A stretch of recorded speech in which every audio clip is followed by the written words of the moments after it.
Welcome to the Utah Puck Report. We're still in the COVID editions, and I'm your host, Jay Stevens. We've got with us our unofficial co-host, Jordan Parisi. Jordan, how are you? Doing well today. How are you? Things are good. Special guest, and I think you guys have a similar experience. Anyway, both North Dakota goalies. We've got Dell, former Utah Grizzly and current San Jose Shark. Aaron, thanks so much for taking the time. Yeah, no problem. Glad to be here. I know you and I have been talking about getting you on the show for over a year, and seems like you're always busy, and then trying to balance that with my fire schedule, and then Jordan's busy, and it's just been crazy trying to get you on the show. But man, I think you have so much to share with the Utah market, and I know you were only here for a couple of years, but you have. Like when you were here, you kind of stole the show, and everybody it was you and Igor Bobkov, and everybody loved both of you, and you just related so well to Utah and what a typical Utah hockey player goes through to make it to the, to whatever level they make it to. It's a non-traditional path. So, I just want to talk. So, where are you originally from? I'm from Calgary. Calgary, okay. Yep. And how does a Calgary goaltender end up playing American college hockey? Because aren't you typically pressured to play in the Dub or play the CHL? Yeah, I mean, a lot of guys. There's a lot of Dub teams around the Calgary area, so that was, everybody's goal growing up. But I was a little bit smaller, and there was a lot of good goalies in the area at the time. So, I didn't really get looked at it in the Dub draft and stuff like that. So I ended up having to go the college route, and it ended up being a way better route for me. Where did you play your juniors at? In Calgary, actually. Okay. Yep. Okay. And tell me, we were talking to Jordan earlier this week about why he picked North Dakota. And can you go a little bit about what made that decision for you? I mean, it's one of the best for sure. The best facilities I think I've seen still to this point. So yeah, I mean it's a great place. It's the only thing there. So hockey's a big priority. And then the coaching staff and stuff that was there were really great. And yeah, I think it's better than most NHL facilities and things like that. Yeah, that's what I hear. Jordan, you confirm with that? I mean, you've played around the world a little bit now. Have you seen a better hockey facility than Ralph Ingolstadt? I haven't been into any of the newer rinks, but at the time, I mean, no, there was nothing at that time when I was there. I know that some places like UMass Amherst was in the process of building one or had just built one.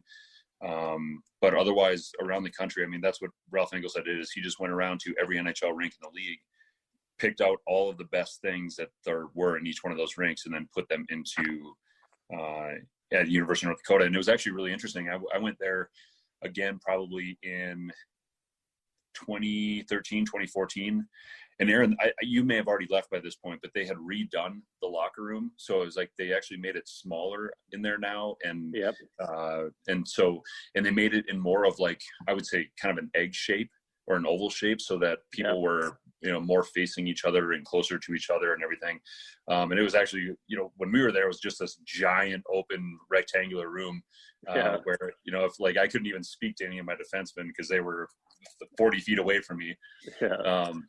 But then when I went back, I mean, they put like $3 or $4 million down in the basement. And then, because if you remember when we were there, people that were just kind of like observing the game could walk. We had our locker room, and then across the hallway we had the like stick room and everything. And so you'd be sitting there, and you'd be like in between periods, and there'd be people walking around with pop and popcorn down there. You're like, what is happening right now? So they close the entire thing off now, and it is absolutely tremendous. Yeah, it's great. I went back, I think a couple of years after I left, and after they had changed it all, I was lost down there. It's completely changed around again. And they have this really cool room down there now where it's kind of like the recruiting room, and you flip on a light switch, and the glass goes completely like fogged or smoked. Yeah. And then they sit there and they talk to the patient, talk to the parent and the kids. Sorry, that's my medical stuff. Talk to the kid and the parents and everything. And the kid finally says, I don't really know if I want to be here. And they like flip that light switch and that wall goes away. And then it's all of the people that have ever been drafted or played professionally or in the NHL, like an entire wall behind this. And the kid's like, yeah, I'm going to go here. Absolutely. It's cool to hear some of the recruiting stories and then the history of North Dakota. I mean, it's such an amazing program, and I was glad to just be around it, even though I was just junior college down the road a ways, but just to see some of the guys and see some of the games. And then Jordan, when you and Zach were there coming up and you're going through I remember going through that stick room with you guys and just kind of getting lost. You guys had your own keys to get wherever you wanted. Whenever I was just so amazed with that building and what a recruiting tool to have for that program. Aaron, you were a Fighting Sioux, correct? I don't remember what year that you. So have they had to go through, and for those that don't know, I mean, it's like everywhere you looked, there was a Fighting Sioux logo, and the seats had Fighting Sioux logos in them, and then the NCAA said, no, you have to change that, and you got to be Fighting Hawks now, and it was almost a civil war up there, and then they had to change all those logos. So Eric, have you gone back, or have either of you gone back and seen since they've had to cover or change those logos? I haven't since they've changed it to the Fighting Hawks. I was there while they were kind of in limbo between having one name or another. So I haven't seen if they've covered a whole lot yet. I think they might have taken one of the names off of the side of the building. That was maybe all they had done. Oh, okay. Jordan, have you seen any of the changes yet? No, I'm not. I haven't been up there in quite some time. I think the last time I was there was probably in 2014, 2013. And I can't remember what year they changed everything, but I haven't seen kind of what has happened to the rink since then at all. Okay. And where's your heartburn on the Fighting Sioux, Fighting Hawks? Where do you guys stand on that? Dude, the last year I played was the last year that they were still the Sioux, so that's what they'll always be to me. Yeah. Yeah. I don't know any of the background beyond, when people try to get all fired up about it. And, but to anybody that was there or anybody that knows that tradition, I mean, it's always going to be the Fighting Sioux, and it's always going to be, you go into games and they say home, at the end of the national anthem, and they're always going to scream Sioux at the end. And there's always going to be people wearing their Sioux jerseys. That tradition is never going to die. Right. So that's where I stand too. There's no way that I would ever say that I played for the Fighting Hawks. So he was always the Fighting Sioux. Well, I don't know for sure, but I've heard it's still easier, even though they tried to get rid of all of it. Like you go to the Shills or you go into the Walmart in Grand Forks, and it's still easier to get a Sioux jersey than it is to get a Fighting Hawks jersey, even though they've tried so hard to get rid of it. Nobody buys it, the Hawks stuff. So anyway, I didn't want to get too far off on that. So Aaron, you have a good college career, and I think like you were saying before, the knock on you is that maybe you were too short.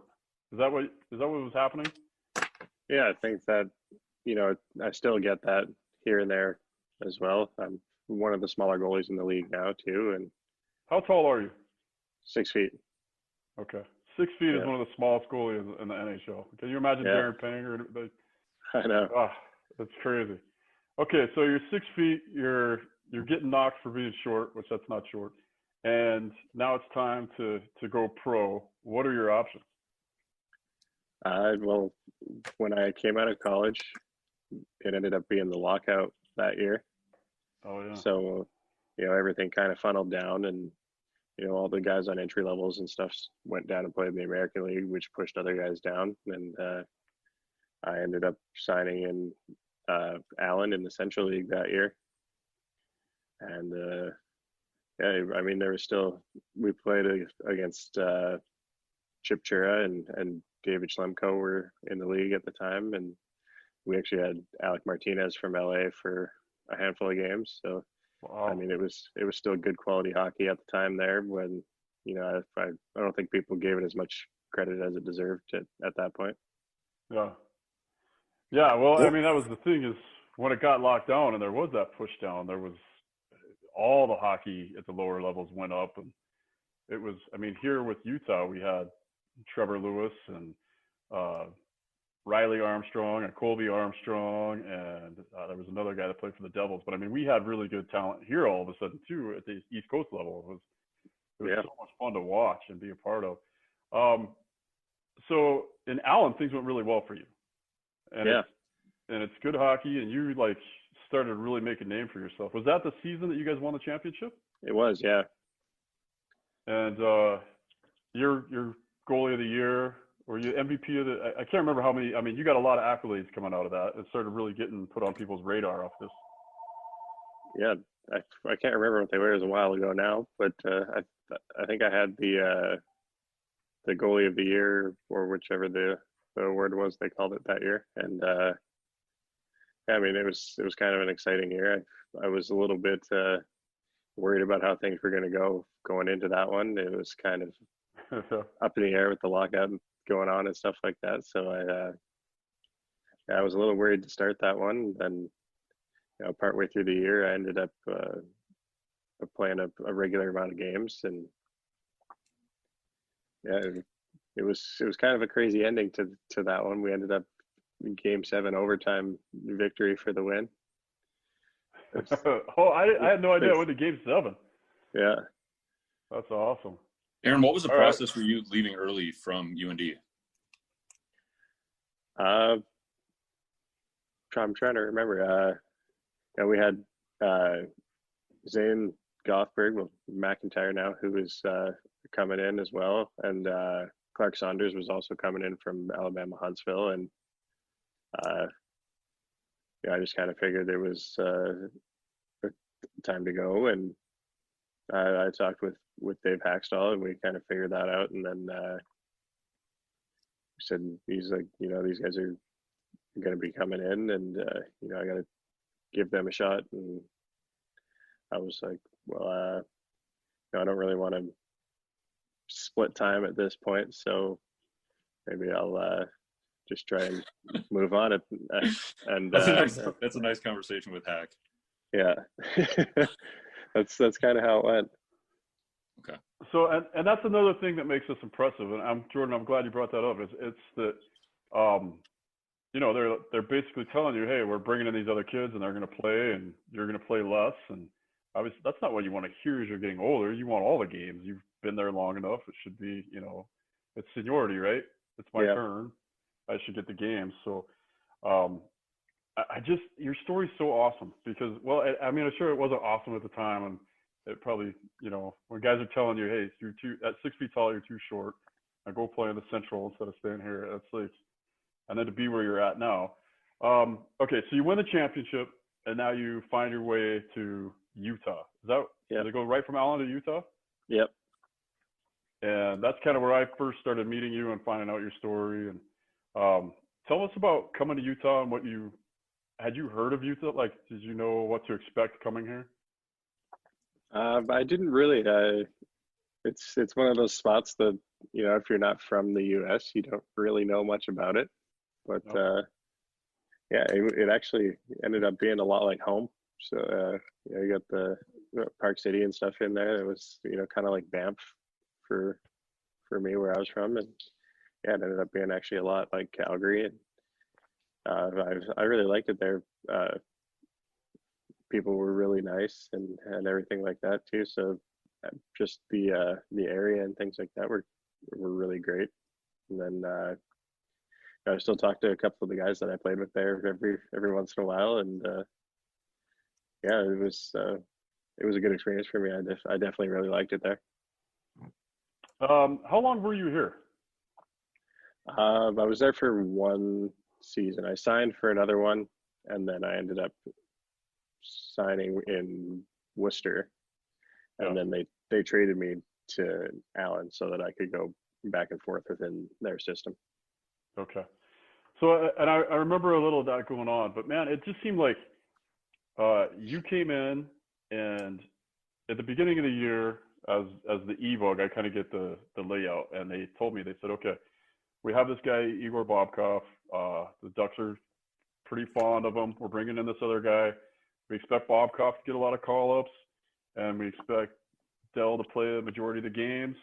And then so you'll be coming in and you'll be backing up Dell. So that was kind of the roadmap I was given at the beginning of the year. And it seemed like maybe 5-10 games into the season, you were already getting call-ups or getting looks from other AHL teams. So I'd get called and be like, all right, you need to come to the rink. And I'd be expecting to finally meet you. And it would be Igor, or I think, was Jimmy Spratt called in that? Because you guys were both getting called up. You guys were both tearing it up, and it ended up, like, I ended up getting, like, I think 20, 25 games that year because you guys were both just tearing it up. And it was kind of becoming obvious that you weren't going to be in the East Coast that long, at least to the coaching staff. They didn't think that you would be sticking around that long. And the fans here I don't know how many games you played, but the fans here were really starting to like both of you a lot, and really are like, oh, with these two goaltenders, we've got it made. The Ducks have really done well for us in bringing in these two goaltenders. And like, you guys were both just never here.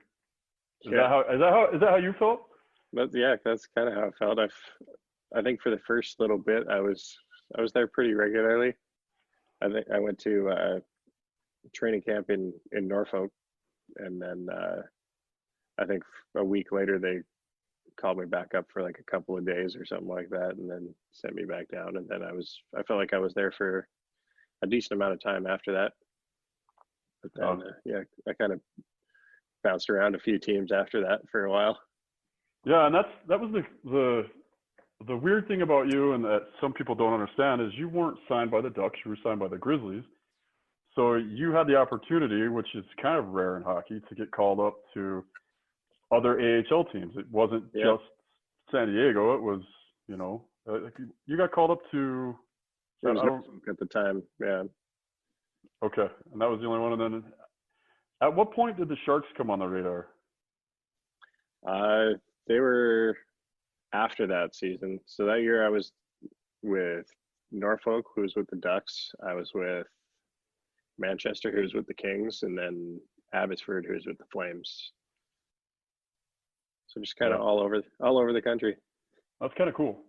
Yeah. I mean, that's unique. I mean, it might not be cool for somebody that has to live out of a suitcase and go to all these places, but it's, you get an opportunity to check out all these other organizations and coaching staffs and to show your stuff for all. It's like, you're trying out basically every time you get called up to the A. And, you had your family in tow and your dogs. And I remember, I don't know. It was just awesome to see you going around and getting called up.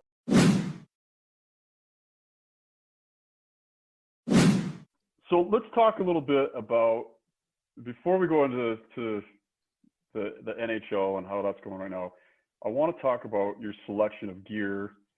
And because I asked people, I said, hey, we're going to be interviewing Aaron Dell, and what questions do you have for him?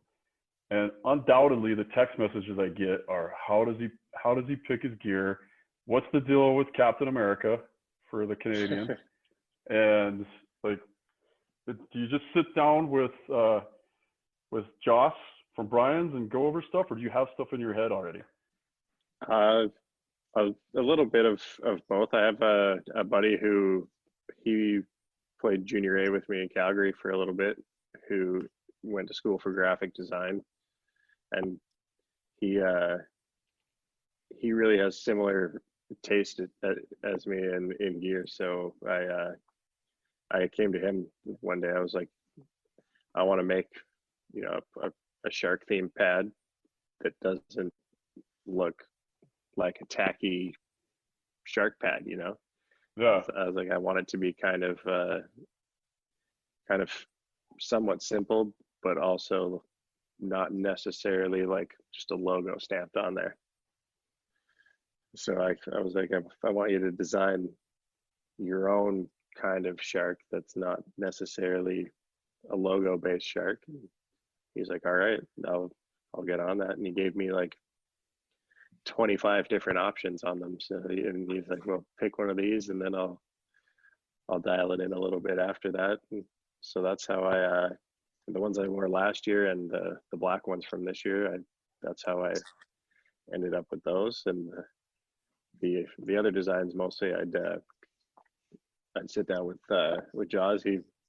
He'd send me a couple ideas of what he thought, and then I'd tweak them here and there, and then we'd end up on a final product there. Yeah. Do you get really crazy on custom stuff, or do you just have where they have the straps are fine, or because some goalies are really particular. Like Jordan was pretty particular with stuff. But where are you at with that? The strapping stuff, I don't really change a whole lot. I don't know. It's all kind of the same from when I switched to Brian's. So they haven't changed a whole lot that way. So I don't really need to make too many changes to stuff like that. I think I gave him what I wanted structurally from the pad originally, and I think he just has been giving me the same thing every time. I can't even remember what that was now. They're pretty consistent with that. So the black pad this year is called the Stealth. Yep. And that pad just lit up goalie gear slots. That was when that got leaked on Brian's Instagram page, it just lit up. And now, have you seen all the copycat pads? Are you on goalie gear slots? Do you see all the copycat pads? Yeah, I've seen a couple of them. Yeah, that's pretty cool. Jordan, how come you never went real nuts with equipment? You never seemed to go into the design. No, I think what had happened was I switched. So when I went from the USHL to college, the USHL at the time they had a contract with Louisville, so everybody had to wear some sort of Louisville pad.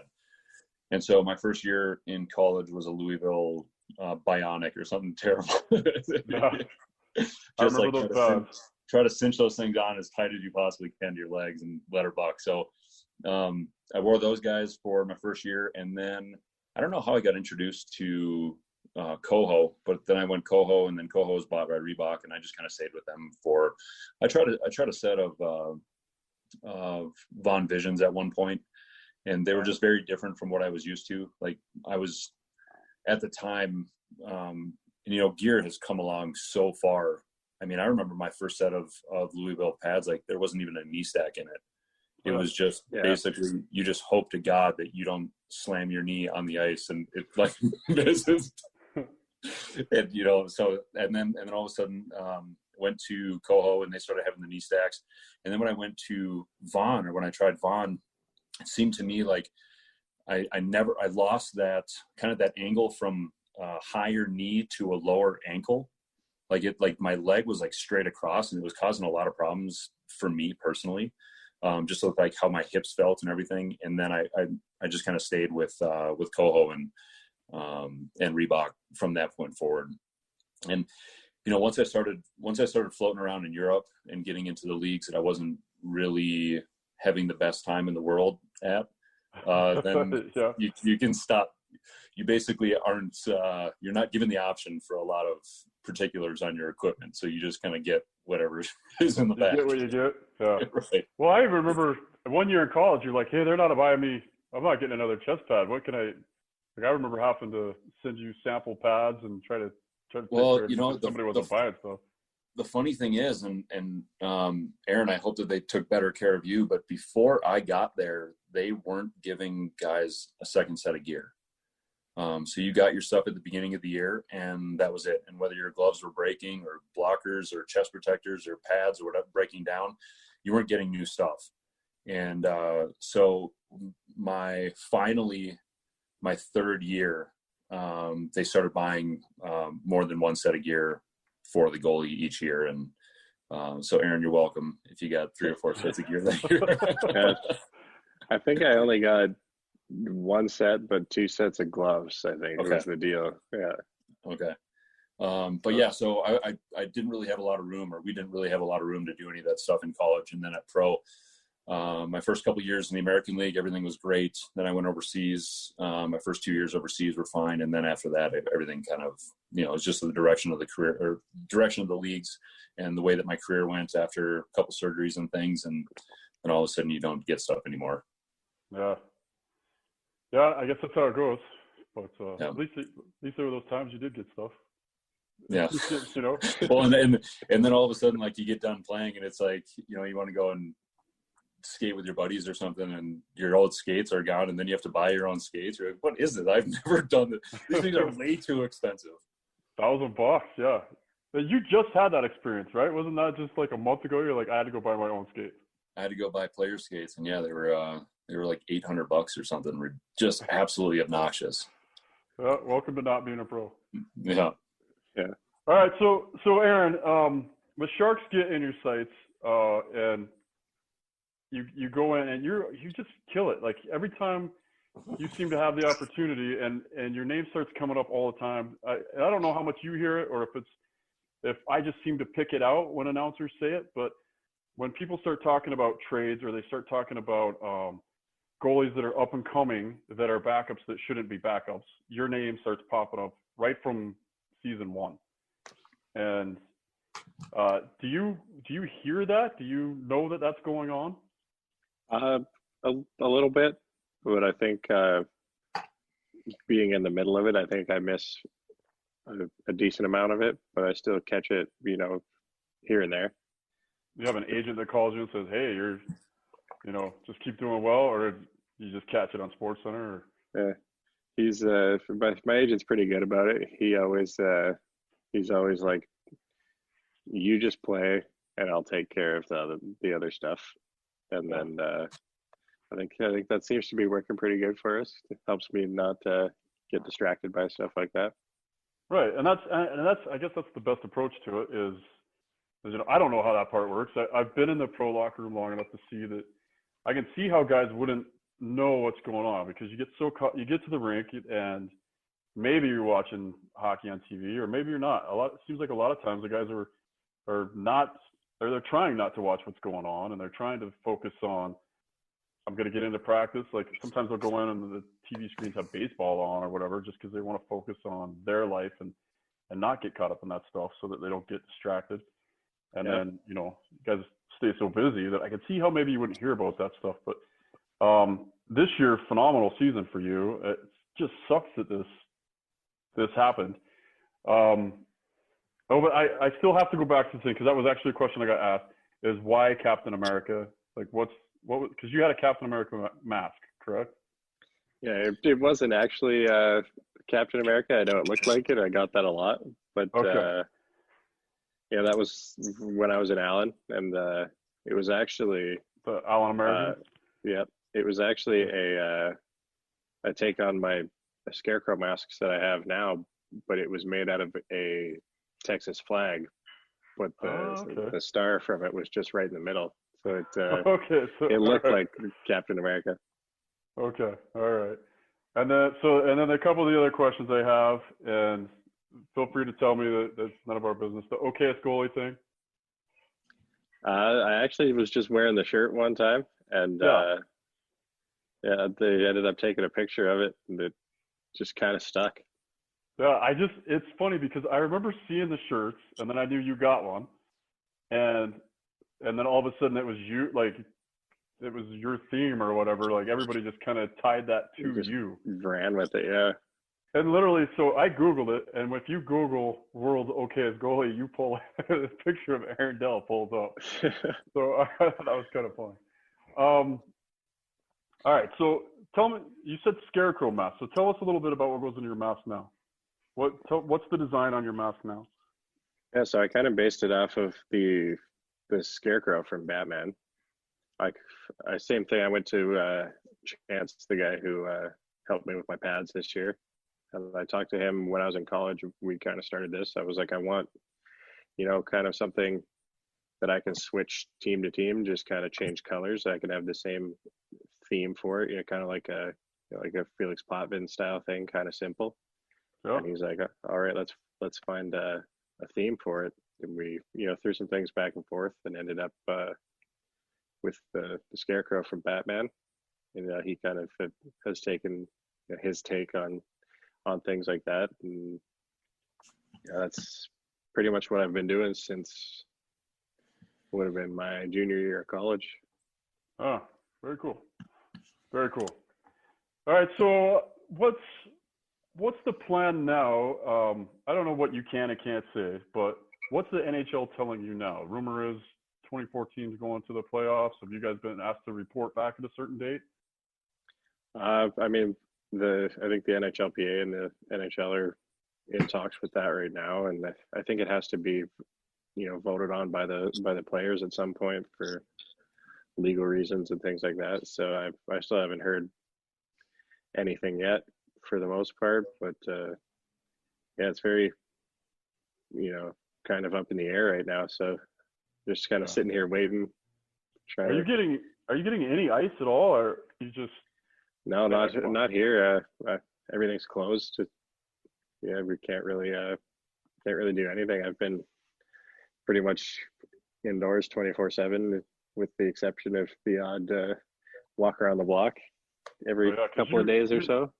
You are in California, and they are very strict on all that stuff right now, right? Yeah, you have to have a mask on if you go outside, and they won't even let you into like the grocery store or something like that if you don't have a mask on. Everything's really limited. There can only be so many people in certain places. If you're standing in line, you have to be 6 feet apart. Right. Yeah, it's weird times, man. It's weird times. Crazy.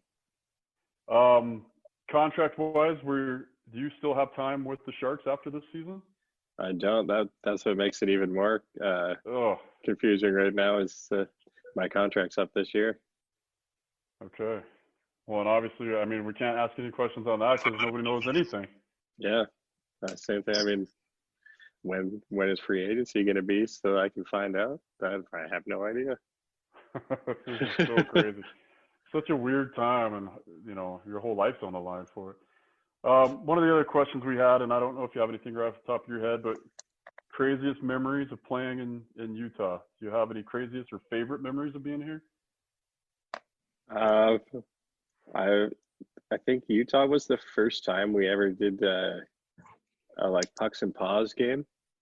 Oh yeah, that was one of the first times that was the first time I ever experienced that. I think that was a pretty cool thing, and yeah, I mean, I always thought it was crazy for a coast team. Like some days you'd get your regular like East Coast crowd, like a few hundred people or something like that. But then occasionally you'd have just like a game with like 8,000 people at it. You're like, wow, this is crazy. Like the fans there are actually, it's kind of surprising from people that are not from there and haven't been there, but the fan base there is very strong. Yeah. When we were in the AHL, we were the Dallas Stars Farm Club, and Trevor Daley played here. He's with the Red Wings now, and he's had a long career. But he when he was here, and he'd come stay at our house or sneak over here to watch Red Wings games back in the day. And he told me, he says, undercover Utah is like one of the best places to play. And he said, oddly, so is Boise. He said, he never even knew what Boise was. And when he got here and he played a couple games with Boise too, he was like, these towns are so cool, and the hockey fans are cool, and the women are beautiful, and the mountains are beautiful. And he's just like, he really liked it here. And I think a lot of players experience that. They hear, hey, you're going to Utah, and then people are like, oh, you're going over, there's a bunch of Mormons, and there's, everything's going by the church, and things are weird. Middle of nowhere. Yep. You get there, and you're like, wow, this is great. Yeah. Jordan, I've been bringing you here since you were a kid, but did you ever hear, like, when people were finding out you were coming here, did you ever get grief or hear weird stories about Utah? I never really did until I got older, and then especially like when I was making the decision to move out here last year. I mean, everybody already has the preconceptions of this is what you're going, exactly what you said. You're going to be running into the Mormon thing, and you can't drink ever, and like there's just all these crazy rules. But no, honestly, it's been great, and the people have been really nice, and I have no complaints about being here. Yeah, that's cool. And I was like, your dad was such a legend here too. He coached here for like 1 year, I think. Yeah, 1 or 2 seasons. I can't remember. Yeah, for back in the day. All right, Aaron. So, Jordan, do you have anything else you want to add or ask Aaron? Nothing to ask. I just, Aaron, it's great to meet you and stuff. When I left school, I always kept track of who the guys that were coming in and how they were doing. And then to, especially guys that ended up making it, turning pro, playing in the NHL. I was there and never got the chance. So I know exactly how difficult it is to get there and then to also stick, and how many things have to be going in the right direction. So the only thing that I would say is, just as from a guy that, went and played 7 years pro and wanted to play in the NHL worse than anything in the world, just enjoy this as much as you can. It goes extremely, extremely quick. And when you're done, I know it seems like you're like, oh man, I'm in the middle of this is my 10th year. I'm just grinding right now. But dude, it goes real quick. And when it's over, it's an interesting life. So just good luck with with this contract coming up and your career. You're a big guitarist, aren't you? Yeah. I'm in the process of learning Tempest from Tool right now. So that's a good one for you. That's the first thing. The first thing when I started pulling Jordan into the radio station, because KSL Sports is also part of a couple radio stations, and I said, Jordan, you want to come start doing this podcast with me? And he goes, can I get Tool tickets? Yeah, that's all I wanted. That's all I wanted. So anyway, man, it's great talking to you, great meeting you, and I just wish you absolutely nothing but the best and enjoy this. Thank you. I will. I think because of the road I took, I think I appreciate it a little bit more than some guys do. For sure. So I appreciate that. And that's the thing, and that's one of the things I wanted to touch on before we go, and because we have some other Utah players that you bounce a little bit for the Utah guys to try to make it to where they are now. And we had guys that, same thing. Okay, so you're only 6 feet tall, but our guys here, well, you're from Utah, so you don't have coaching. You weren't coached right when you were a kid or whatever. So we have these kids that have major setbacks or a longer path. We have Daniel Brickley that's with the Kings now that, he didn't even get out of Utah till he was 18. So that's already a huge setback.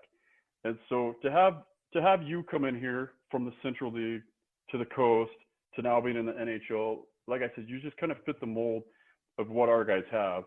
And Garrett Metcalf right now, who's a goaltender out of Utah, who's in the Duck system, he's got a thing called Adversity University. And I'm not 100% sure what it is. I haven't seen it yet, but I know the first podcast was that. They're just talking about, hey, man, some people have an easy road and some people have a harder road. And, as long as you keep it in sight and keep working hard, and you're just an inspiration for all the people in Utah. You may have only been here for a season, but so many people have latched onto your story that I hear about you all the time. And people ask me about you all the time. And, they know that, you came and worked a little bit for my camp or whatever, did some sessions for me. So everybody's like, hey, tell me what's going on with Aaron and how are things with him? And so just know that you still have a huge fan base here, and we're all pulling for you, man. We're excited about what's going on, and we love seeing you play more games in San Jose and wherever you end up, which I hope it's still in San Jose, because I love what you do with the logos, and I'm excited to see what happens the rest of your career. I'm excited to see what happens with the rest of your pads, because that's always fun. I wish I could get your pro returns, but but I don't think our ankle to knee's the same. So no, probably not. Anyway, Aaron, thank you so much for being on the show. And I guess with that, is there anything else you want to say to the people here in Utah? I think the other thing I can say is, thank you for the support this whole time through my career. And it's great to see it. I know I still catch some of it through Facebook. I know my dad's kind of I think there's like a Utah fan group on Facebook, and I'm pretty sure my dad's in there. So he relays a little bit of it to me sometimes. So, I do see it, and I really appreciate the support from everybody. Very cool. Very cool. All right. Well, we're going to be following you, and hopefully we get to see the Sharks rejoin the playoffs and the NHL finish this year, and we're excited to see what happens for you. All right. That sounds good. Thank you. All right. And that'll be the Utah Puck Report.